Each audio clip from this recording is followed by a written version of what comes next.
Hello dear students, तो कैसे हैं आप सब? बढ़िया होंगे। चलिए ये डील करते हैं आज कैटालिटिक प्रॉपर्टीज किसका, ट्रांजिशन एलिमेंट्स का। हम पढ़ रहे हैं transition elements series, specially BSc second year का। ये है इनऑर्गेनिक केमिस्ट्री। तो चलते हैं इस पूरे लेक्चर्स को खत्म करते हैं, जो आपके लिए स्पेशली बता दें कि ये 5 नंबर का कितना स्टूडेंट, ये 5 नंबर का एक क्लास है जो आपको बराबर कहीं ना कहीं हिट करता रहेगा। ठीक, तो आप ज्यादा बात नहीं करते, हम लोग टॉपिक स्टार्ट करते हैं। ये 4 हमारे सेगमेंट्स है, आपको कई वीडियो में बता चुका हूं। आप यदि कोर्सेस इनरोल नहीं किए हैं तो कोर्सेस को इनरोल कर लीजिए। ठीक, उसके बाद हम लोग चले अपने टॉपिक की तरफ। ठीक, हमारे पास हमारा फर्स्ट फीचर आज के लिए है, जिसको हम लोग क्या बोले, यहां बोलते हैं कंटेंट स्ट्रक्चर्स। अरे कंटेंट स्ट्रक्चर्स को ध्यान देना इतना ही जरूरी है जितना किसी भी एलिमेंट्स को पढ़ने से पहले पीरियोडिक टेबल को। ठीक, सबसे पहले हमको क्या डील करना होगा, यहाँ पे हमको मोस्ट पावरफुल एग्जांपल्स देखने हैं। उसके बाद हम लोग क्या देखेंगे, यहाँ पे हम लोग डिफरेंट फैक्टर्स देखेंगे। किसको, यहाँ पे कंट्रीब्यूटिंग, क्या contributing specially to catalysis actions, यानी जो कैटालिसिस एक्शंस होते हैं उसमें कौन कौन से डिफरेंट फैक्टर कंट्रीब्यूटिंग करते हैं, कंट्रीब्यूट करते हैं, उनको देखा जाएगा। उसके बाद तीसरे नंबर पे हम लोग डील करेंगे पावरफुल कैरेक्टर्स, किसके, किसी न किसी कैटालिसिस की। ठीक, अब बढ़े हम लोग आगे, तो यहां से क्या देखते हैं स्टूडेंट्स, हम देखते हैं कि जो हमारे ट्रांजिशन एलिमेंट्स होते हैं, क्या होते हैं, ट्रांजिशन एलिमेंट्स होते हैं, और उनसे बने कंपाउंड्स होते हैं, वो यूज किए जाते हैं कहां पे, कैटालिस्ट के रूप में। कहां पे, कैटालिस्ट के रूप में यूज किए जाते हैं, स्पेशली लेबोरेटरी में एंड इंडस्ट्री में। इसको कहते हैं हम लोग क्या, इसको बोलेंगे प्रयोगशाला। क्या बोलते हैं इसको बोलते हैं प्रयोगशाला में यूज किया जाएगा। क्या किया जाएगा, प्रयोगशाला में यूज किया जाएगा। ठीक, और प्रयोगशाला के साथ साथ ये कहां यूज किया जाएगा, ये हमारा उद्योग में यूज किया जाएगा। तो उद्योग और प्रयोगशाला दोनों जगह हमको यूज करने के लिए क्या मिल जाता है, ट्रांजिशन एलिमेंट और ट्रांजिशन एलिमेंट से बना हुआ यौगिक। ये चीज आप ध्यान दीजिएगा। बोलता है some of the important catalysts are given below, यानी कुछ महत्वपूर्ण कैटालिस्ट हमको दिए जा रहे हैं, हमको उसको ध्यान से कहीं ना कहीं पढ़ने हैं। सबसे फर्स्ट पॉइंट्स को हम लोग क्या देखना है, यहाँ पे फाइनली यहाँ पे डिवाइडिंग आयरन एंड मॉलिब्डेनम, यानी आयरन को और मॉलिब्डेनम को हम लोग यूज करते हैं नंबर फर्स्ट पॉइंट में सबसे ज्यादा। मैन्युफैक्चरिंग कब करते हैं, जब हम लोग अमोनिया बना रहे होते हैं। क्या बना रहे होते हैं, अमोनिया बना रहे होते हैं। किससे, हैबर प्रोसेस से। हैबर प्रोसेस में अमोनिया क्या कहता है स्टूडेंट, हमको कहता है कि NH2, ठीक, H2 गिव्स अस, ठीक, NH3, ये हमारा अमोनिया गैस बन के बाहर निकलता है। ठीक, अब यहां पे क्या ध्यान देना है, यहां पे लगता है Fe और इसके साथ आता है MO।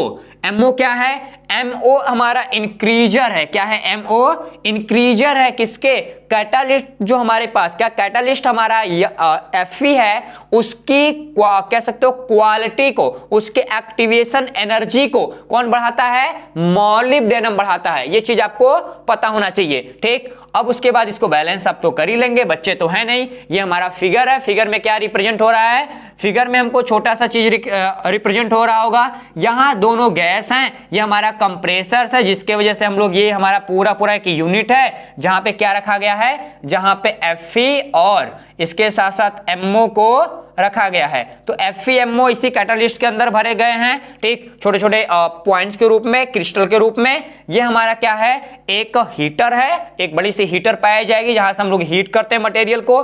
इस टावर को हम लोग रिएक्टर बोलते हैं। अब हमारे पास अमोनियम आयन बन के आगे की ओर बढ़ेगा। क्या बढ़ेगा, अमोनियम आयन आगे की ओर बढ़ता है, और कुछ इसमें बेस्ट हमारे पास हाइड्रोजन, ऑक्सीजन और हाइड्रोजन और नाइट्रोजन आते हैं, वो बाहर निकल जाएंगे।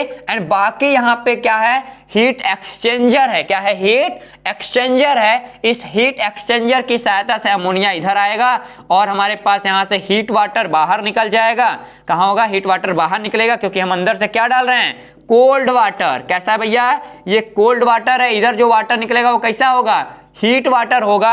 और हमारे पास हमारा एक कंप्रेसर ये भी बचता है, और जो बचा हुआ शेष हमारे पास क्या होता है, N2 और H2 होता है वो बाहर की ओर फिर चला जाता है अपने साइकिल्स के अंदर, और हमारे पास रिफाइनिंग मटेरियल बाहर की तरफ निकल जाएगा अमोनिया के फॉर्म में। ठीक, यानी मेन मटेरियल हमारा अमोनिया है जो हमको इस हाइबर विधि में यानी N2 प्लस H2 के फॉर्म में NH2 बन रहा है, NH3 बन रहा है, ये हमको बाहर मिल जाएगा गैसियस सेक्शंस में। ठीक, इस चीज को आप ध्यान दीजिएगा। अब बात करते हैं दूसरे प्रोसेस में। दूसरा प्रोसेस हमारे पास क्या है, यहाँ पे हमारे पास निकिल है। क्या है, निकिल हमको दिख रहा है, एंड निकिल के साथ साथ हमारा क्या है, पैलेडियम है। तो पैलेडियम और निकिल का हम लोग यूज करते हैं कब, जब हम लोग बना रहे होते हैं वनस्पति घी। क्या, वनस्पति घी तेल से जब घी का निर्माण होता है, क्या होता है, तेल से घी का निर्माण होता है, तो उस एक्टिविटी में क्या होता है, हाइड्रोजिनेशन होता है। कौन सा रिएक्शन, हाइड्रोजिनेशन रिएक्शन होता है। कहां पे, लेबोरेटरी में। तो आओ भैया देखते हैं किसी भी नॉर्मल तरीके से एक एग्जांपल जो हाइड्रोजिनेशन करता हो, यानी हमारे पास अनसैचुरेटेड हाइड्रोकार्बन होंगे। क्या होगा, हमारे पास अनसैचुरेटेड हाइड्रोकार्बन होंगे। उस सिचुएशन में हमको क्या दिखाई देगा, इसको डील करना। सबसे पहले क्या होगा, मेरे पास C होगा, ये C। ठीक, इनसे क्या लगा है, डबल बॉन्ड, यहां पे है H, यहां पे है H, यहां पे भी H है, यहां पे भी H है, ये यहां पे लग रहा है, और यहां पे पाया क्या जा रहा है, मेरे पास पाया जा रहा है मेरा निकिल, और क्या पाया जा रहा है, मेरे पास मेरा पैलेडियम पाया जा रहा है। अब ये क्या करता है, इस बॉन्ड को ब्रेक करेगा और इंटरमीडिएट कंपाउंड बनाएगा। तो इंटरमीडिएट कंपाउंड ना बना के हम डायरेक्टली इसको क्या बना देते हैं, मेरे पास कुछ ऐसे लोग मिलेंगे। ठीक, कैसे, मेरे पास कुछ ऐसे लोग आपको दिखते हुए मिल जाएंगे। ठीक, इस चीज को ध्यान देना। इसी एक्टिविटी को, इसी रिएक्शंस को हम लोग क्या बोल देते हैं, यहां पे हाइड्रोजिनेशन। हाइड्रोजन यहां कितना था, यहां हाइड्रोजन पूरे रिएक्शन में स्पेशली 4 था, 2 इधर 2 इधर, यानी 4 था, इधर कितना हो गया, 6 हो गया, यानी 2 हाइड्रोजन का एक्टिवेशन होता है। सॉरी, अधिक से अधिक आ जाते हैं, क्यों, क्योंकि वहां पे हाइड्रोजन आयन पार्टिसिपेट करते हैं। ये चीज आपको पता होना चाहिए। आगे बढ़ते हैं, हमारे पास तीसरा आता है जिंक क्रोमेट। जिंक क्रोमेट का हम लोग यूज करते हैं कब, जब हम लोग मेथी एल्कोहल का सिंथेसिस कर रहे होते हैं। तो ये रहा हमारा क्या, स्पेशली जिंक क्रोमेट। क्या रहा, जिंक क्रोमेट रहा। तो ध्यान देना, ये क्या है, हमारे पास जिंक हमारा क्रोमेट है, और ये क्या बनाएगा, हमारा एल्कोहल बनाता है, वो भी प्योर एल्कोहल, 99.9% प्योर एल्कोहल बनके हमारा तैयार होता है। कौन सा है, मेरा स्पेशली C3OH है। ठीक, मतलब ये मेथिल एल्कोहल बनके रेडी हो रहा है। आगे बात करें, आगे हमारे पास यहाँ पे एक और रिएजेंट है। ठीक, तो रिएजेंट कौन सा है, यहाँ पे फेनेस्टीन रिएजेंट है, जिसमें FeSO4 प्लस H2O2 मिल रहा है, जो यूज होता है ऑक्सीडेशन कराने में किसी भी एल्कोहल को। ठीक, क्या करता है, एल्कोहल को ऑक्सीडेशन कराने में यूज होता है। किस समय, हमारे पास एल्डिहाइड में। सपोज मेरे पास क्या है, मेरे पास एक एल्कोहल है, देखो यहाँ पे है ना, यहाँ पे मेरे पास क्या है, एक एल्कोहल है। एल्कोहल को हम लोग क्या कर रहे हैं, ऑक्सीडेशन करा रहे हैं, किसमें, स्पेशली एल्डिहाइड में। ठीक, ये एल्डिहाइड्स में हमारे पास होता है। तो यहाँ पे क्या होगा, ऑक्सीडेशन होगा, और इसके ऊपर कौन सा हमारे पास रिएजेंट लगेगा, इसके ऊपर हमारा एक कैटालिसिस काम करता है, FeSO4 प्लस H2O2। ठीक, ये चीज आप ध्यान रखिएगा। तो यहां से क्या होगा, यहाँ हमारा फार्मूला होता है ROH, और इधर हमारे पास ऑक्सीडेशन होने के बाद क्या बचेगा, स्पेशल RCHO। ठीक, और यहां पे क्या लगा मेरे पास, FeSO4 प्लस हाइड्रोजन परऑक्साइड हो गया। आप इनको देख सकते हैं, ये जो बनाया यहाँ पे है, ये हमारे पास क्या है, पूरा का पूरा क्या है, यहाँ पे सोडियम हाइड्रोक्साइड है, और उसके साथ मिलाने वाला ढेर सारा रिएजेंट है, जो हमारे लेबोरेटरी में देखने के लिए मिल जाता है। ठीक, आगे बात करते हैं स्टूडेंट, अगले नंबर पे हमारे पास क्या आता है, नंबर 5, जिसको बोलते हैं जिगलर नट्टा। ये बड़ा इंपॉर्टेंट है, Ziggler Natta. BSc 3rd year में आओगे तो पढ़ाऊंगा डिटेल में। तो जिगलर नट्टा की बात करें, जिगलर नट्टा स्पेशली कैटालिस्ट की बात करते हैं, तो TI क्या है, TiCl4 है। इसका यूज कब करते हैं, जब हम लोग मैन्युफैक्चरिंग कर रहे होते हैं, किसका, पॉलीएथीन का, क्या पॉलीएथीन का जब हम लोग मैन्युफैक्चरिंग कर रहे होते हैं तो स्पेशली यहां पे जगलर नट्टा का यूज किया जाता है। तो चलो आओ फिगर में दिखाते हैं आपको। ये रहा फिगर किसका, जगलर नट्टा का या जिगलर नट्टा का। तो जिगलर नट्टा का फिगर देखें, थोड़ा सा डिटेल में देखेंगे ताकि आपको भी मजा आए। ठीक, ये हमारे पास बॉक्स नंबर 1 है, ये मेरे पास बॉक्स नंबर 2 है और ये मेरे पास बॉक्स नंबर 3 है। तीनों बॉक्स सेंटर में पड़े हुए हैं। ठीक, तो ये हमारे पास जो बॉक्स ए है इसमें भरा गया है क्या, TiCl4। क्या भरा गया है, यहां पे भरा गया है TiCl4। जगलर नट्टा भरा गया, यहां पे भरा गया क्या हमारे पास, एथिलीन गैस, और यहां पे हमारा भरा गया है कोई सॉल्वेंट। ये तीनों मिलके कहां जाते हैं, रिएक्टर के अंदर जाते हैं। क्या होते हैं, रिएक्टर के अंदर जाएंगे।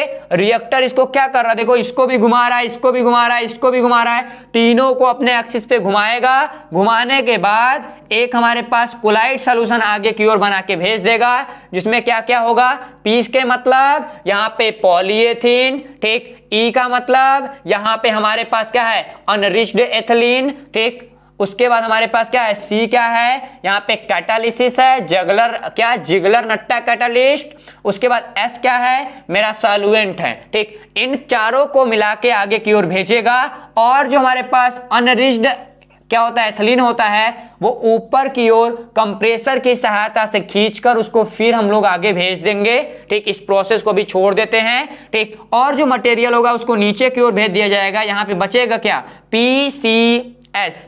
PCS का मतलब P यानी पॉलीएथीन बचेगा यहाँ पे, और उसके बाद क्या बचेगा, यहाँ पे अनरिच्ड, क्या यहाँ अनरिच्ड वाला गायब हो जाएगा, स्पेशल सॉल्वेंट बचेगा, और हमारे पास क्या बचेगा, कैटालिस्ट बचेगा। ठीक, यहाँ पे हम लोग क्या डालते हैं, एथिल एल्कोहल नहीं मेथिल एल्कोहल डालते हैं, यानी CH3OH डालते हैं। ठीक, तो इसको डालने के बाद हमारे पास क्या होता है, जो हमारा कैटालिस्ट होता है क्या, स्पेशल TiCl4, ये बाहर निकल जाता है। यहाँ पे देख रहे हो बाहर निकल जाएगा। ठीक, और हमारे पास क्या बचेगा, मेरा सॉल्वेंट बचेगा और पॉलीएथीन बचेगा, और यहाँ से सॉल्वेंट को हीट वाटर के साथ साथ हम बाहर की ओर भेज देंगे। रिकवर्ड सॉल्वेंट यानी सॉल्वेंट को निकाल लिया जाएगा, और हमारे पास यहाँ पे ड्रायर, क्या स्पेशल ड्रायर, और हमारे पास ड्रायड ढेर सारा सूखा का सूखा पॉलीएथिलीन बाहर निकल जाएगा, और इनसे वाटर भी बाहर निकल जाएगा।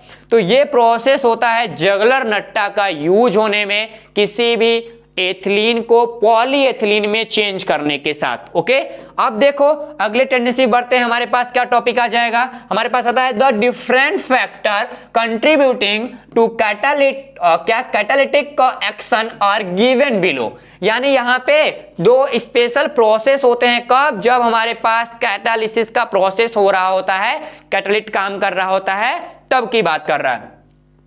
नंबर फर्स्ट क्या आएगा, नंबर फर्स्ट आता है, बोलता है द कैटालिट, क्या जो catalytic properties of the transition elements are यहाँ पे probably due to variable oxidation stage. मतलब कुल मिला जुला कहने का है कि आखिरकार ट्रांजिशन एलिमेंट्स हमारे पास क्या दिखाते हैं, कैटालिटिक प्रॉपर्टीज दिखाते हैं। क्यों दिखाते हैं, क्योंकि उनके बॉडी के अंदर क्या पाया जाता है, वेरिएबल ऑक्सीडेशन स्टेज पाया जाता है। वेरिएबल ऑक्सीडेशन स्टेज पाया जाता है यहाँ पे due to which the form unstable intermediate, क्या unstable intermediate product with various reaction in same case. यानी सेम केसेस में वेरिएबल रिएक्शंस को रिप्रेजेंट करेंगे और ये अनस्टेबल इंटरमीडिएट प्रोडक्ट का निर्माण करते हैं। ठीक, तो यहां से क्या बोल रहा है कि intermediate product decompose to give the final product. यानी जो हमारे पास इंटरमीडिएट कंपाउंड्स बनेगा उसको डिकम्पोज किया जाएगा। डिकम्पोज करने के बाद मेन मटेरियल हमारा अंदर की ओर, बाकी जो हमारा कैटालिसिस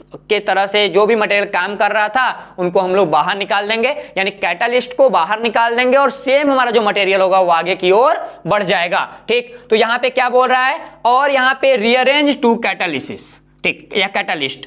हमारे पास इस थ्योरी को हम लोग क्या बोलते हैं, इस थ्योरी को बोलते हैं क्या, इंटरमीडिएट कंपाउंड फॉर्मेशन थ्योरी। कौन सा, इंटरमीडिएट कंपाउंड फॉर्मेशन थ्योरी पे बेस होता है हमारा कैटालिस्ट। ठीक, उसके कहां पे, ऑफ कैटालिसिस, यानी कैटालिसिस के प्रोसेस में होने वाले इंटरमीडिएट कंपाउंड फॉर्मेशन थ्योरी हमारा पूरा कैटालिसिस प्रोसेस को दिखाएगा।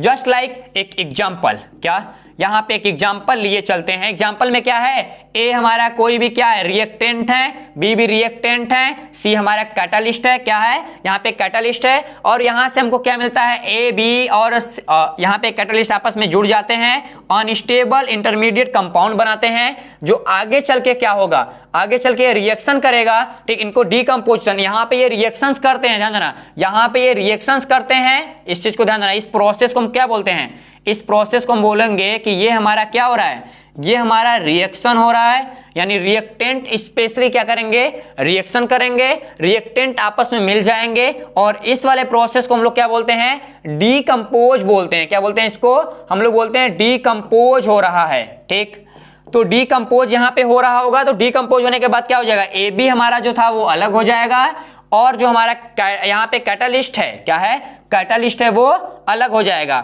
और ए भी हमारा क्या बनेगा, फाइनल प्रोडक्ट बन जाएगा। तो ऐसा कुछ होता है हमारे पास थ्योरी में।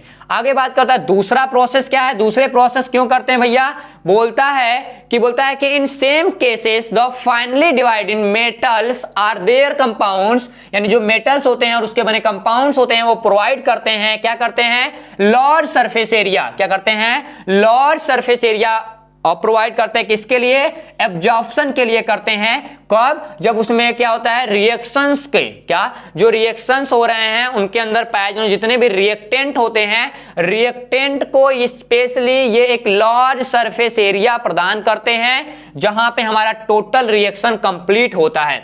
बोलता है क्या है, द एब्जॉर्ब, क्या, जो एब्जॉर्ब और reactant react faster due to their closer contact, यानी जो उसके पास में आने वाला जितने भी हमारे रिएक्टेंट हैं वो फास्टर रिएक्शन करते हैं और एब्जॉर्प्शन की एक्टिविटी को कंप्लीट करते हैं। ये एब्जॉर्प्शन थ्योरी जब हम लोग क्या पढ़ेंगे, सरफेस केमिस्ट्री पढ़ेंगे, तो वहां पे मैं आपको बताऊंगा। ठीक, तो ये एब्जॉर्प्शन थ्योरी के बेसिस पे क्या करते हैं, आपस में फास्टर रिएक्शन करते हैं। फास्टर रिएक्शन करने के बाद स्पेशली हमारा जो कैटालिस्ट होता है वो क्या करता है, प्रोडक्ट का फॉर्मेशन कराने में हेल्प करता है। जैसे मेरा पहले केस में क्या हुआ, एब्जॉर्प्शन हुआ, यानी ए हमारा क्या था, ए हमने ऑक्सीजन लिया, बी में क्या हो जाएगा मेरा, क्या, ए में हमने ऑक्सीजन लिया, हमारे पास दूसरा बी क्या हो गया, स्पेशल कार्बन डाइऑक्साइड हो गया।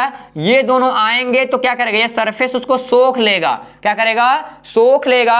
सोखते, ऐसे सोख तो नहीं कह सकते, इसको कहते हैं अवशोषण, क्या कहते हैं, अवशोषण होता है। तो अवशोषण हो जाएगा, तो अवशोषण में उसको पूरा रह जाएगा। फिर उसके बाद दूसरे प्रोसेस में क्या होगा, रिएक्शन होगा, कहां पे, कैटालिस्ट के सरफेस पे रिएक्शन होगा।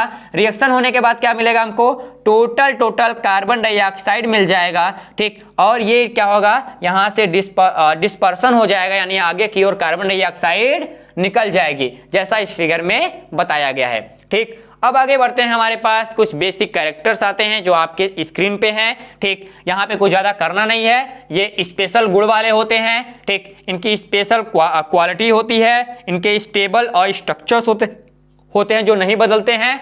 ये रिक्वायर्ड फॉर, ठीक, एक्टिवेटर और कोएंजाइम, यानी रिक्वायर्ड होते हैं कब, एक एक्टिवेटर के रूप में एक्टिवेटर के रूप में ये क्या करते हैं, रिक्वायर्ड होते हैं। यहाँ पे ऑप्टिमम टेम्परेचर किसको बोलते हैं, जिस टेम्परेचर पे वो वर्क करते हैं। अलग अलग हमारे पास जो कैटालिस्ट होता है वो अलग अलग टेम्परेचर पे वर्क करता है, तो इसीलिए इसको क्या बोलते हैं, उस टेम्परेचर को हम लोग बोलते हैं ऑप्टिमम टेम्परेचर। आगे बात करते हैं डिपेंडेंट ऑन पीएच, यानी पीएच वैल्यू पे भी डिपेंड करते हैं। ठीक, उसके बाद यहाँ पे क्या करेंगे, हमारे पास उनकी जो पूरी मार्फोलॉजी होती है उसको बचा के रखते हैं, यानी गड़बड़ नहीं करेंगे।